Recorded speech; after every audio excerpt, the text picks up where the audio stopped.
Hey everybody, you're tuning into Mad About It. I'm your host, Becky with the good hair. That's right, it's me.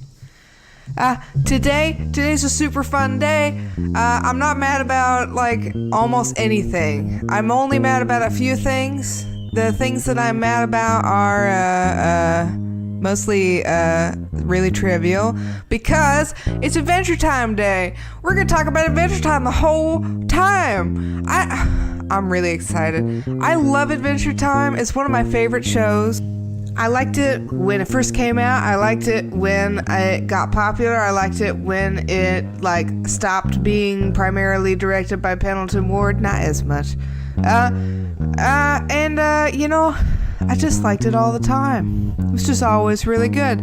And it's one of the most creative, expressive, emotional, intimate, complex, moody, psychedelic shows I've ever seen. It's really, really good. It's created by Pendleton Ward. He's a guy from Austin, Texas. He's kooky, he's weird, he's shamelessly a little bit mentally ill.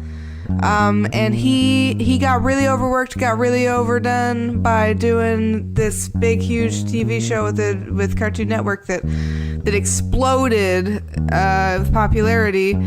And around season 5, he quit being the showrunner, which means I guess that's like the head storyboard artist and the head animator and editor in chief and stuff like that. So he was that for up until season 5. He was the writer and storyboard artist until season 7, where he took a little bit of time off to go work on an Adventure Time movie. But he still supervised all the episodes, still watched everything, provided input. But in my opinion, the show really changed around season 5, and I think you can really see it. If you watch Adventure Time, there's something about it. It's an 11-minute thing that feels like a full novel.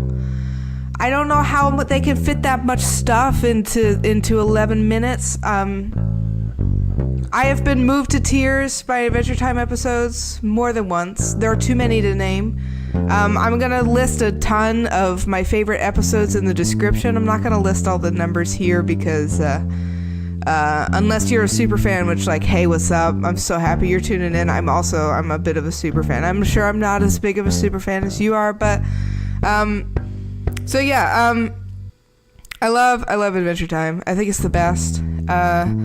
And I wish that my only beef about Adventure Time is I wish that it wasn't exclusively played on Cartoon Network, because it does not make sense to me as a kids show. I will show my kids Adventure Time 100%. That's gonna be it's gonna be a huge thing. If I have kids, I will show them Adventure Time. But the adult perspective on Adventure Time is so meaningful and so overwhelming to me, and there's so many things about it that are just so mature, beyond anybody's years,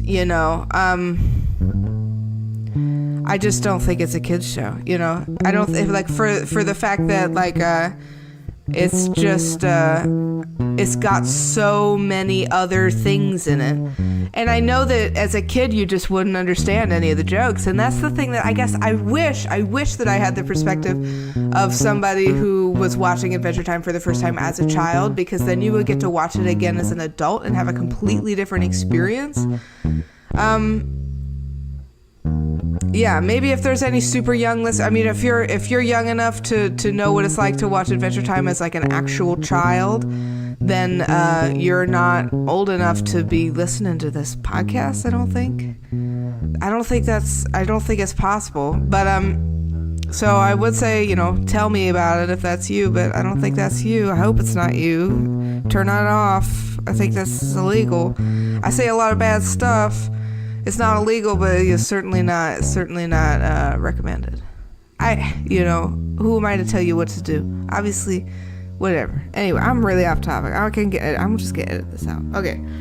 All right. So yeah, a little bit more about Pendleton Ward before we go on. Pendleton Ward,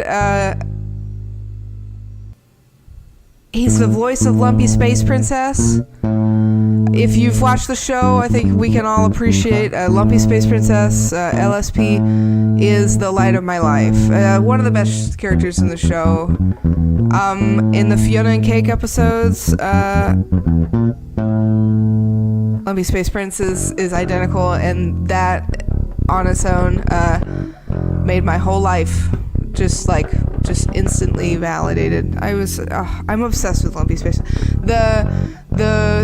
The first major Lumpy Space Princess episode where she's like getting dressed for the ball and she's like wearing a trash bag, and then later when she lives in the woods and she eats beans and she's like gossiping to the logs and the trees and shit and talking about Chad, and it just kills me. I've never seen anything funnier than Lumpy Space Princess.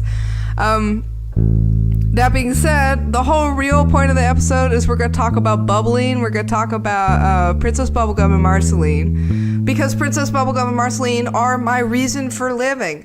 I think that it's like one of the best things. It's one of the best things that's ever happened to lesbian subtext. But the thing about it is that it's not a subtext. It's a canon. It's a canon. It's official. It's like in the plot. It's in the plot from the very moment that it's introduced. From the moment it's introduced, they are gay. They're not, I'm not saying they're gay like they're exclusive. I'm saying that they have a homosexual relationship in this cartoon universe. There's legitimately homosexual. It's not like me sitting like daydreaming about Raven and Starfire. It's like actual in the plot. They kiss at the end of the show. It's not a spoiler alert. You know why it's not a spoiler alert? Because they act like it's already happened. That's how legit this shit is. It's like I have a hard time just like walking down the street not being like, bubbling to you. Hello, beautiful day, bubbling. Look at the sky. It's beautiful. Look at those fucking flowers, bubbling. It's like fucking be grateful. This exists. All right. I'll stop. Let's get into it. Okay. So why the background on Pendleton Ward? He's the guy that wrote this, and he's not a woman. He's not a lesbian, but the guy seems to be kind of honorary. Go ahead and put it out there. He certainly has. He seems like he's anxious and socially awkward enough to at least get like a sad angsty dyke honorary badge. I hope he's not offended by that. If he is, he's a fucking asshole, because like such a compliment. It's such a compliment. He's definitely an honorary lesbian. And the main reason I know he's an honorary lesbian is because the way he fucking writes his stories makes my heart sing. It's like my experience in the cutest little cartoons I've ever seen in my life.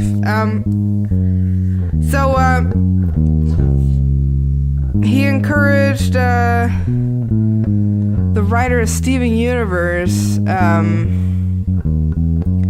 Rebecca Sugar. He was like, yo, come help us with Fiona and Cake. But the original idea was based on sketches for a Natasha Allegri, Allegri. She's the one who originally was like, yo, we should have a gender flip of Finn and Jake. We are gonna have a whole separate Fiona and Cake episode. We're gonna have a whole separate Fiona and Cake, Rebecca Sugar. Natasha, Allegri, all this stuff, we're going to deal with this later, all right? Today's bubbling, but I'm going to go ahead and say that we're 100% going to talk about Fiona Cake. Every once in a while, we're 100% going to talk about gender flipping, but it's going to be mostly Femslash today. So, yeah, it's seems to be a creative, feminist. I wouldn't say feminist. That's loose, but it's definitely a creative, progressive environment over there at Adventure Time. And Princess Bubblegum, I feel like, is the perfect embodiment of this. Princess Bubblegum is basically like, I mean, she's actually God. Like, it's hard to, so in Adventure Time, hold on, we gotta back it up. So if you're not familiar with the show, you gotta go get familiar with the show after the episode. But, so basically, it's a cartoon about, this kid and his dog. His dog is magic. The dog basically saves him every goddamn episode. Spoiler alert, Jake is also God. There's like a lot of gods in this universe. So this universe is called the Land of Oo. The Land of Oo is fucking baller. I really want to go. The Land of Oo has all these essences that are like represented by princesses. So there's like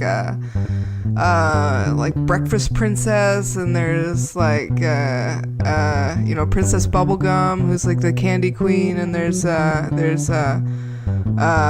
Lumpy Space Princess, and there's Jelly, who's the Jelly Slug Princess. There's like a lot of different princesses. All right. Oh, it's a Slime Princess. That's who it is. There's a Jungle Princess. There's a Mini Princess. There's Muscle Princess, not to be confused with Susan Strong. There's Embryo Princess. There's Old Lady Princess. There's Hot Dog Princess. I love Hot Dog Princess. There's a lot of good. We'll get into it, all right. But but Princess Bubblegum is she is the candy princess, and I'll be honest though, like if you go into the lore of the show, you can make a really strong argument that basically like there was the Big Bang, and instead of like Earth forming, there was this mother goo. And the mother goo formed Princess Bubblegum, and Princess Bubblegum was basically God and created the entire Candy Kingdom, all of its citizens. She also just straight up created herself a family. She created herself an uncle that was so amazing that he became an actual king and tried to take the kingdom back from her in the end of the show. The point is, Princess Bubblegum is no lightweight, all right? She is basically the main character of the show. She's actually God. I'll say it again. In the Land of Oo, it's pretty much Princess Bubblegum and then a bunch of chumps, all right? Not entirely true. There is somebody that's not just something that Princess Bubblegum made. That's not just something that's part of the mother goo. It's Marceline. Marceline is absolutely not a creation of Princess Bubblegum. She is a vampire queen who is basically the devil. I don't want to say the word devil because she's not a devil. Not even close. She kind of should be, but she isn't. That's the thing about her. It's so fucking sexy. But like, the thing about it is that Marceline is she's just a lady who's like in the Land of Oo, who's also immortal, who's also got a crazy amount of power, who shapeshifts and regenerates and can't die, blah, blah, blah. She can be staked, I guess. Somebody could stake her, but like fucking nobody will. It's fucking Marceline. She's a vampire queen. You can't fucking bother her. She can't be bothered. So, oh, I guess I should say she's only half demon. And there's a plot later in the show where Princess Bubblegum like gives her back her mortality, but it's like on a slower scale. I don't know what the plan is with that, because like Princess Bubblegum's gonna die. I think it's a real big power play thing. You could totally interpret it as a whole bunch of different things. I mean, Princess Bubblegum, yeah. But anyway, back to Princess Bubblegum. Princess Bubblegum, she's made of gum. This is like a thing that is just a fact, you know. The properties of gum are pretty steadfastly respected throughout Adventure Time with Princess Bubblegum. I will say that there's some weird like time aging, like shifting juices or something that happen with the potions and stuff. You know, it's a cartoon show. It's not Tolstoy, but goddamn does it feel like Tolstoy sometimes. It's like, it's a little much for me. I tell ya, I was supposed to record this episode 2 days ago, but I was legitimately too emotional. I was too emotional. I have like 3 drafts of this because I was just like a mess. I couldn't think straight. I just think it's like art on a level that I have not seen in a while. I'll admit, I'm usually high as balls when I watch Adventure Time, and this just is what it is. It's a fact. Anyway, all right, you probably already guessed. But anyway, so she's actually God. She's like the most important character. She's weirdly like immortal. She's been around for forever. That's part of being God, I guess. She's like a genius, and she speaks a ton of different languages. We hear her speak German, Turkish, and Korean in the show. And she's voiced by Hinden Walsh. So that's pretty much everything about Princess Bubblegum.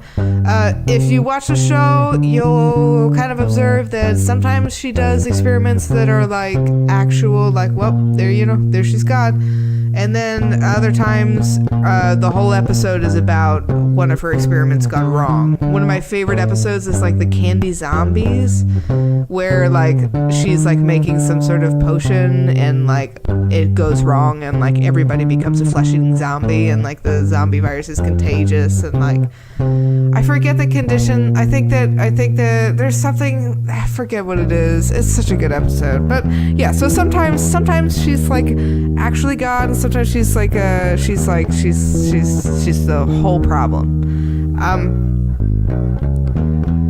And she's definitely hard to talk to sometimes.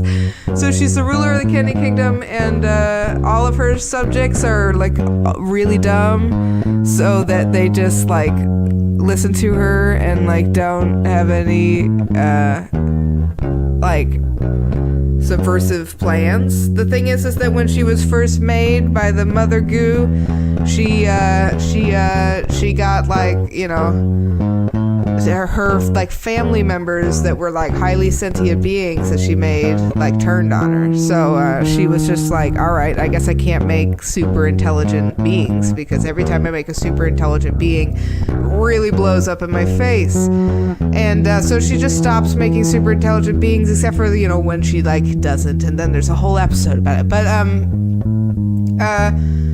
so she's definitely like an actual genius. She has like a bit of an aloof nature to her sometimes.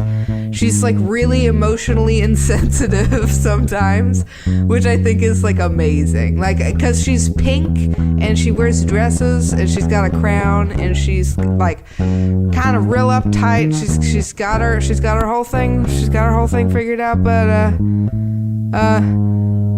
And then she has to do something that's traditionally feminine, and she just like can't even deal. She can't even get halfway there. She can't even pretend. I love it. She's a very toppy. She's a very toppy femme. I like oh my gosh, the Varmints episode. I've seen that episode so many times. I could watch it endlessly. I think it was one of my favorite episodes. Varmints in season 7. I'm thinking about having a whole season 7 episode. I kind of feel like the early episodes are like the most important bubbling groundwork stuff, so we're gonna focus on those. But like, oh my gosh, P-Bubs is so butch in Varmints, and I say that assuming that the listeners that I'm speaking to are gonna respect that that's a compliment. Also, she's so sexy with the guns and stuff. I know guns are bad, but it's like cartoon guns, you know what I mean? Cartoon guns are super fun. That's totally kosher. It should be totally kosher to be like, oh, P-Bubs is so sexy with her cartoon guns, and her like, gotta stay up, kill the varmints. Oh my gosh, I loved it. And then like Marceline comes over and they're just like, and she's like, hey, you know, let's hang out. What are you doing? And she's like, whatever, I'll just like stop whatever I'm doing to help you do what you do. Marceline loves Princess Bubblegum so much. So much. It's obvious in everything about the whole deal. I'm obsessed. I can't even, it like moves me just to see it.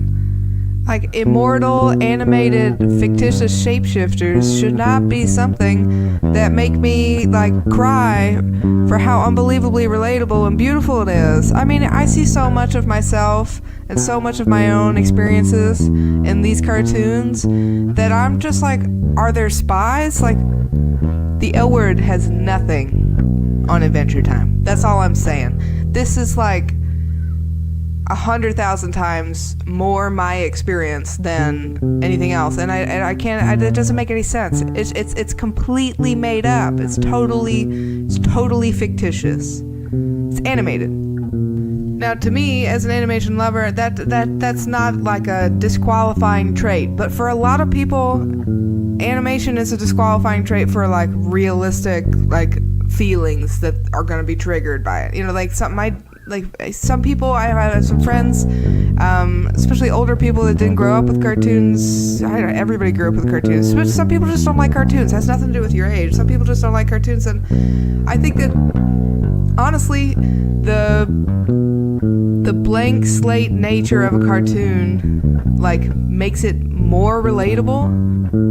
Like, it's just kind of you know, it's easier to project onto it. For me, at least, I just, you know, I kind of live in an abstract place all the time anyway. My own experience with some mind-altering things, you know, it's kind of all been disappointing because, like, my daydreams and my imagination are far more psychedelic than actual psychedelics. Not that I would ever do such a thing, but it was kind of eye-opening how boring it was, because I was like, oh my god, this is literally just like B-rate meditation. You can go to the moon and back with meditation much sooner, much cheaper, much easier, and all the other stuff. Alright?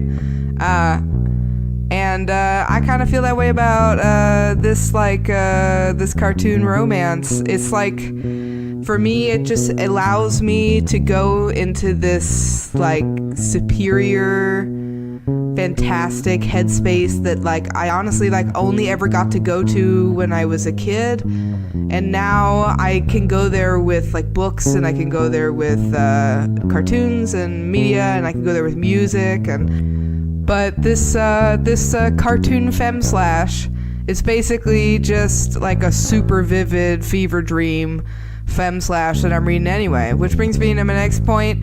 I was looking at some of the femslash available for this. You don't need it because it's like straight up in the show. Like, you just watch it. You're just watching femslash.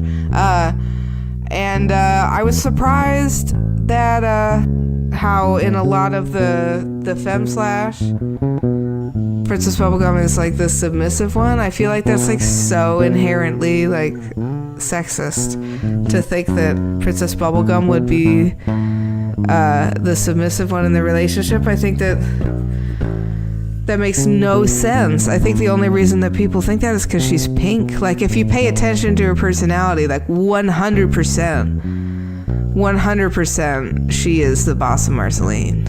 Like 100%. You know, I'm not saying they don't switch. That's not. Of course they switch, but yeah.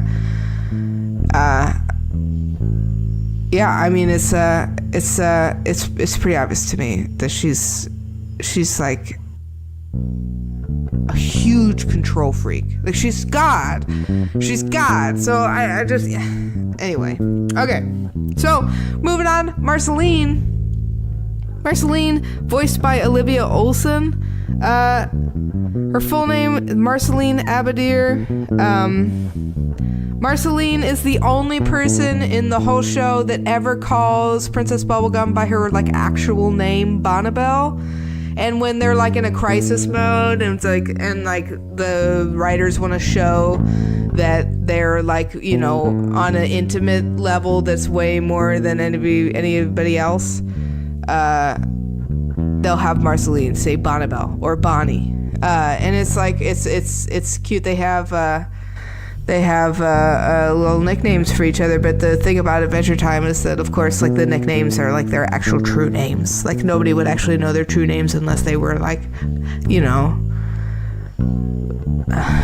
being sexy with each other 100%. Whether or not they ever actually touched each other, they were being sexy with each other the whole goddamn show.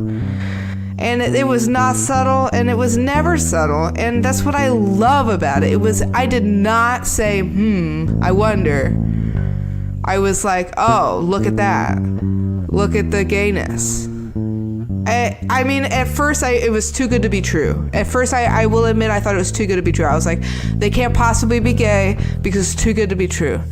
But the thing about it is that Princess Bubblegum, if you look at her personality on a fucking Venn diagram, it's 100% just one circle, and that circle is big old dyke. Princess Bubblegum is not ambiguously anything. She's very gay to me. She reads super gay. She, like, can't talk to men in a way that's not like, oh, you poor penis thing. It's like, it's amazing. Like, I'm sure everybody disagrees with me. I'm sure everybody's all upset, but that's how I feel. But Marceline, on the other hand, is, I guess, you know, she portrays herself as more of the sort of diesel dyke, in a sense. She's not really a diesel dyke at all. She's just a punk. She's just a punk queen. She's a vampire rocker. And I wouldn't say that either of these people would be classified as one anything, you know. So I'm gonna go ahead and say that, you know, every time I say that either of them are being a crazy lesbo dyke, I'm just being like a funny person. I'm not being like super serious. They're obviously, like, you know, obviously these cartoons have a spectrum of sexualities amongst each other, especially the ones where they don't have any sexualities with each other. They're just chilling, except for the Tree Trunks and her pig friend, who are just boinking every time they show up. It's unbelievable. They won't stop going at it. It's weird. It's a kid's show. Like, this grandma is just so promiscuous. Okay. So Marceline is definitely, you know, she's the sad bass guitar playing moody girl with the shit dad. Who's that girl? I have no idea who she is. I don't relate to her whatsoever.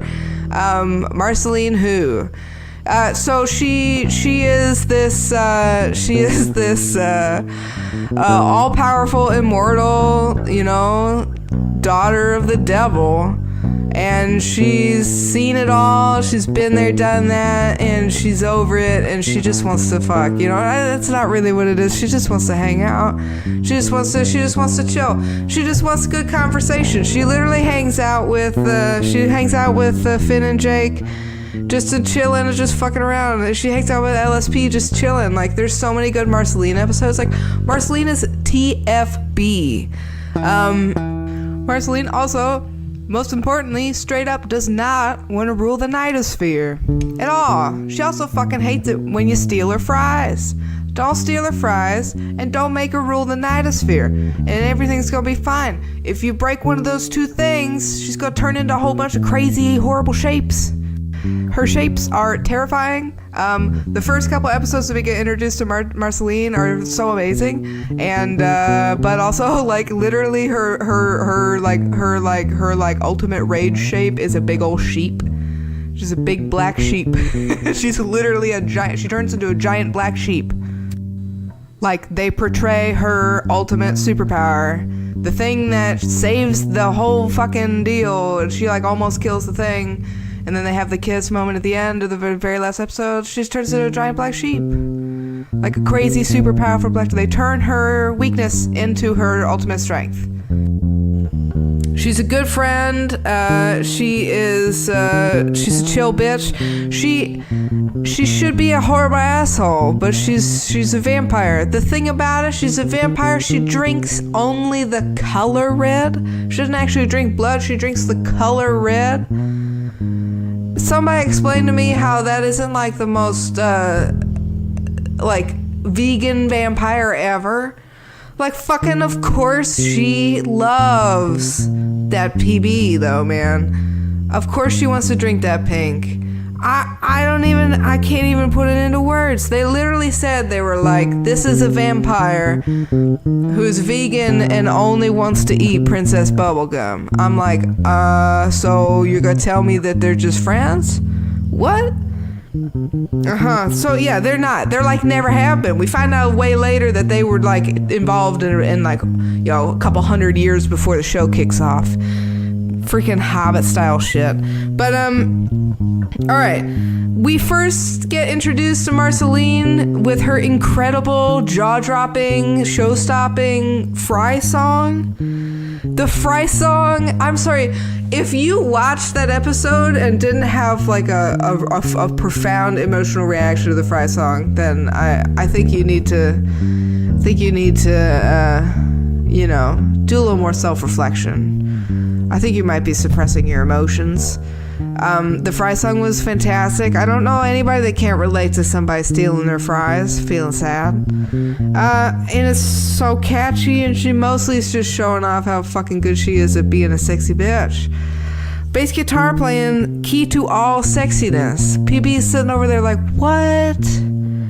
What? Also, Marceline has a bad ex. You tell me somebody like Marceline doesn't have bad ex. Fucking everybody's got a bad ex, but especially somebody that plays bass guitar like that. That's all I gotta say. So yeah, they are legitimately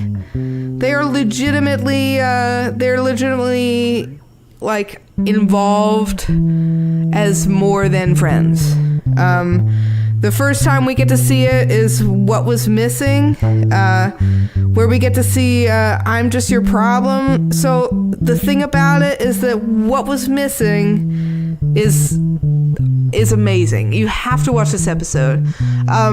Basically, Finn loses a piece of Bubblegum's hair, and Finn has a crush on Bubblegum, and we're supposed to sympathize with Finn, blah, blah, blah. But, you know, I mean, so Finn's like, yo, I gotta go get this thing from this, like, door thief guy. So this door walker, I don't know what, like, door guy. He's a guy who just, like, walks through weird portals. He's just a portal guy. And he's like, so portal guy gets a hold of Finn's wad of Bubblegum's hair, which is literally just a wad of gum. And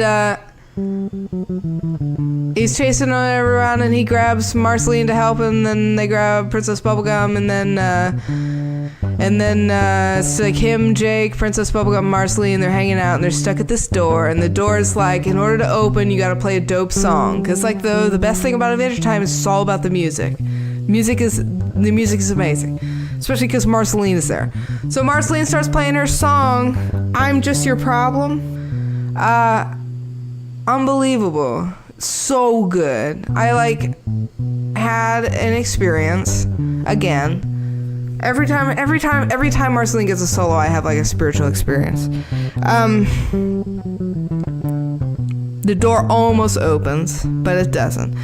The only time that they get to open the door is when Marceline and Bubblegum make up for not being friends or something. They're like in a fight all the time, and it's because Marceline feels like Princess Bubblegum thinks she has to be perfect, and that Princess Bubblegum is like stuck up and thinks that she's better than Marceline, and Princess Bubblegum is like, yo, like, I do not think I'm better than you. But Marceline like doesn't believe it until they all like get to hang out and have a song. Yeah, you heard me right. They get in a fight on this 11-minute episode on a kids show about Marceline thinking that Princess Bubblegum is stuck up and thinks she's better than her, and Princess Bubblegum being too stuck up to realize it. And then they all realize it and they get together and they make up. That's every lesbian fight ever. It's certainly one of the top 5 like most canonized lesbian arguments. Like, for real. This is like an intimate relationship argument. This is not, and that's the whole deal. That's why it's so special, and that's why it's so amazing. Is, first of all, they have a real, genuine, like, personal conflict that they have to resolve on this cartoon show. And it's intimate, it's personal, it works on a platonic level, it works on a romantic level. It's good for all stages of different types of relationships. So, like, it's just really good subject material to begin with, but also, don't forget, it's queer. It's amazing.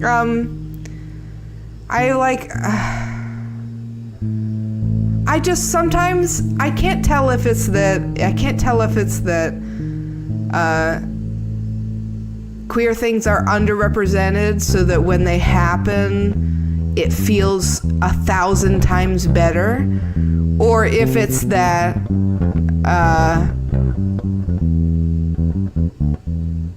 this is actually super common and I'm just really biased and I just prefer gay stuff. I just don't think that's, I think it's that it's rare and that it's super powerful.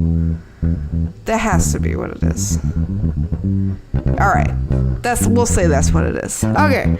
But anyway, then the next episode, oh my god, Sky Witch. Have you seen Sky Witch? Gotta watch Sky Witch.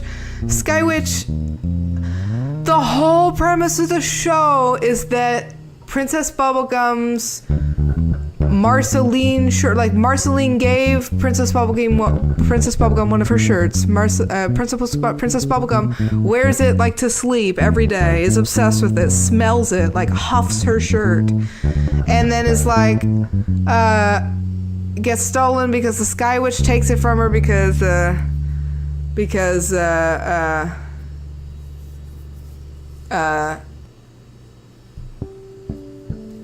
Sky Witch takes it from her because it's like supercharged with sentimental value.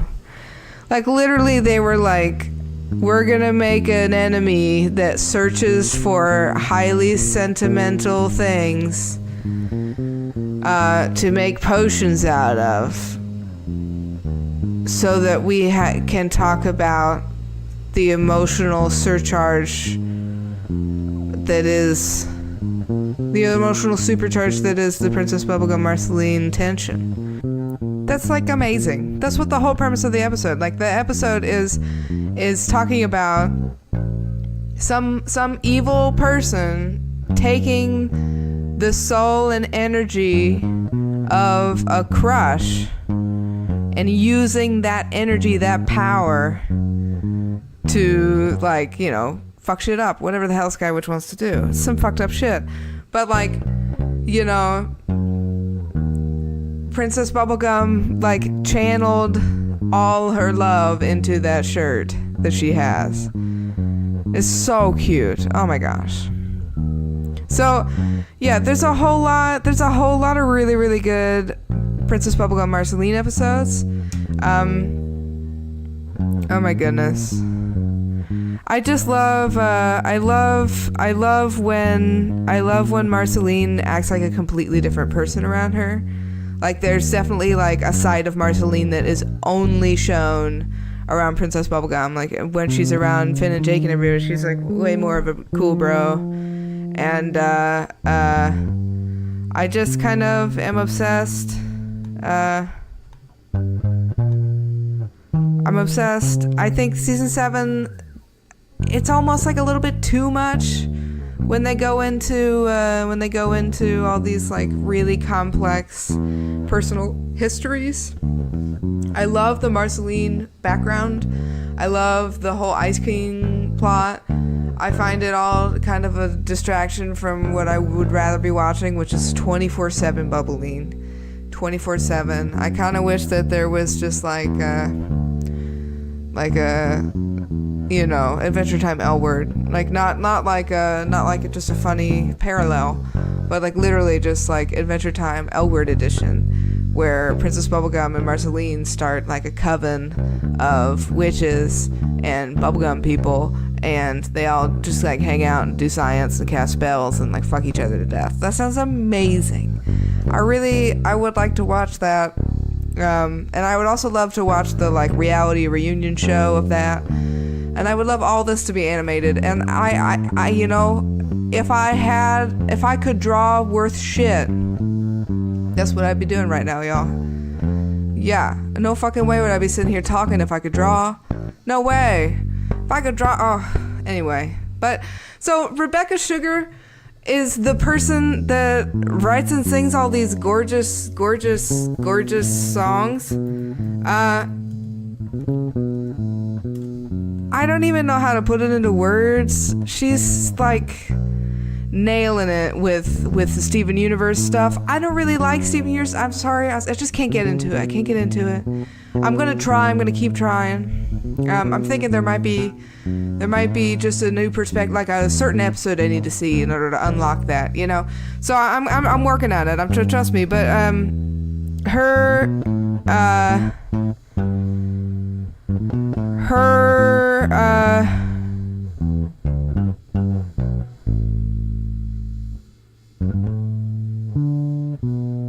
songs are amazing. Her songs are amazing. Happening happened.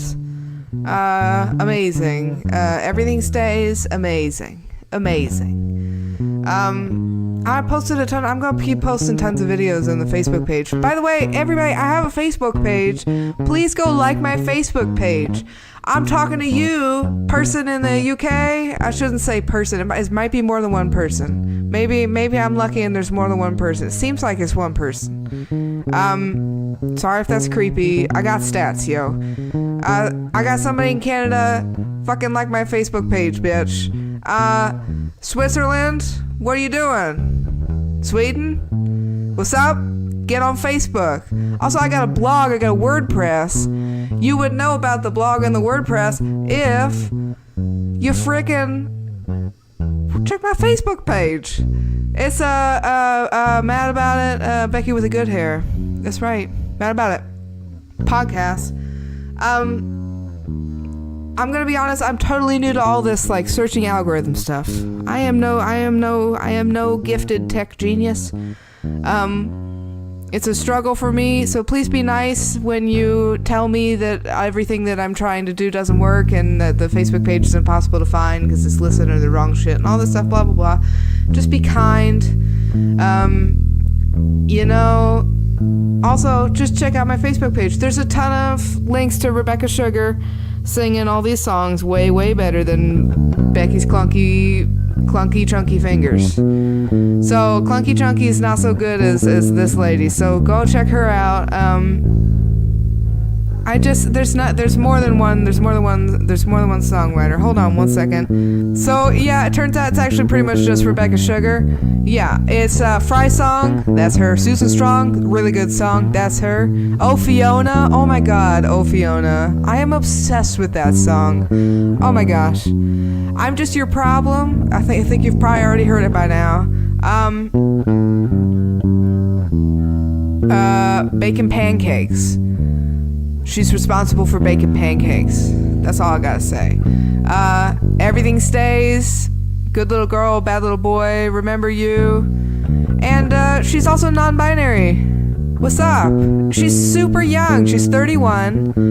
And she's the voice of Marceline's mom. She's got a smile that's gonna melt your heart into a sad little puddle that's just crying because you miss her so much.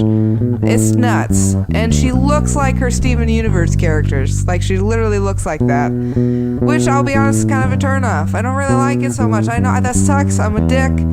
You can tell me about it. I just can't get behind Steven Universe. I don't know what it is. I'm working as hard as I can. It's not going so well, as you can tell. But yeah, I am completely blown away by the sensitivity and the beauty and the expressiveness and the emotional capacity and the melodies are so beautiful and simple, like just so gorgeous.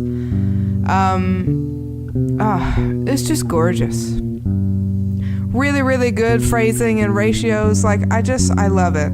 It's a thrill to listen to it, and it's a thrill to try to play it, to try to capture that essence. I mean, it's just really, really, it's really fun. It's very, very satisfying. Becky like.